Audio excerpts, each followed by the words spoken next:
Кризен менеджмент за што помала излезност и со тоа помал пораст на СДСМ и ДУИ и обид да се спаси што може да се спаси со два посебни изборни циклуси, весела математика и трошење двојно повеќе државни милиони евра, во обид можеби и да се демотивираат граѓаните да излезат на изборите, а со тоа најголемиот ќар да го имаат токму двете владеачки партии, кои би дошле до помал пораст од неочекуваниот катастрофален во прв ред СДСМ, според она што го покажуваат последните анкети. Според политичкиот аналитичар Александар Ристевски, ваквото сценарио наликува на договорена игра меѓу Ковачевски и Ахмети, за што е можно поповолен пораст на актуелните владени коалициони партнери. Ова што сега се случува,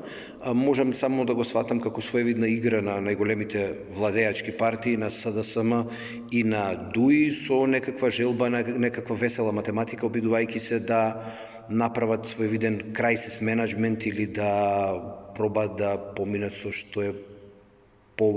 помалку лоши резултати за нив. Универзитетскиот професор Владимир Божиновски е на ставот дека планот во само 2 месеци да се организираат два изборни циклуси може да и се удри од глава на власта, бидејќи јасно е дека победник на претседателските избори ќе била ВМРО ДПМН, што ќе представува уште поголем мотив за нивните гласачи да излезат на парламентарните избори, па победата таму да биде уште поубедлива. Доколку бидат раздвоени изборите, тоа повеќе ќе користи токму на опозицијата и навистина не гледам никакво рацио дури ни од партиска перспектива на СДСМ зашто би се раздвојувале.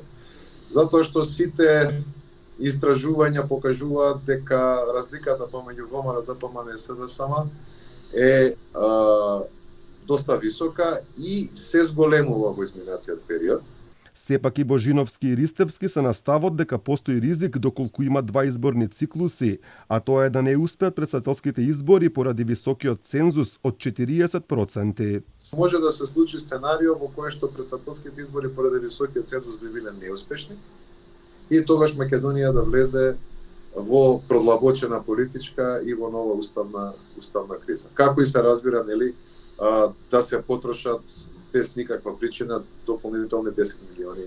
евра и дополнително да се закочи онака кревката економија. Меѓу другото, мислам дека Македонија не е држава која може да си дозволи во два наврати да троши по 10 милиони евра, поготово кога самите, да кажеме, изборни циклуси се со така мала разлика. Мислам дека цела држава би ја блокирале и цела 2024 би биле заложник на политичката игра на актуелната власт. Покрај тоа што според анкетите Сдружената албанска опозиција има речиси ист рейтинг како и ДУИ, за интегративците плюс проблем може да биде и тоа што ВМРО ДПМН е партијата која што е голем фаворит за победа во македонскиот политички блок, најави дека нема да коалицира со Ахмети по победата на парламентарните избори.